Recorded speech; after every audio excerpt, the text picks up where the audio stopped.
Hi, this is Jason. Welcome back to my channel. Today I'm working on a 2015 Chevy Colorado, and I am going to be doing the cabin air filter. So let's get into this video. Alright, here we go. Here is my Chevy Colorado. I need to open this glove box right here because it is going to be behind the glove box. So first thing we're going to need to do is right down here. There's a cable right here, as you can see. So what we're going to need to do is go inside the glove box, and right here on this little tab, we're going to need to pry this tab down.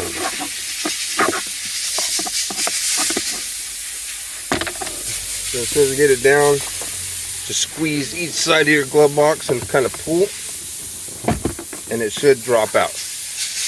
Let me do this two-handed. It's a lot easier than one-handed. I'll be right back. Okay, got it down. Yes, it was definitely easier two-handed. So right here, there's little tabs we're going to push in on each side, and this air filter cover should come off. And bam, there it is.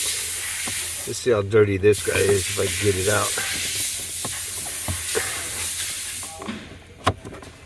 Ooh, look at that guy. That is really filthy. So what we're going to do is stick our new one in. Make sure this airflow is pointing down. See? Airflow down. Stick it back in. We will clamp our door back on. Shove our glove box back in. And then back here we're going to need to get that little wire, that little cable that we pulled off. And we're going to need to insert it back into this hole right here. So that gives your glove box resistance once it comes down, and it won't just fall down like that.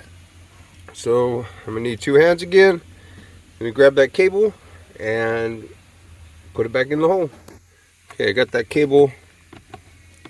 Slide it back in the hole and pull it up to lock.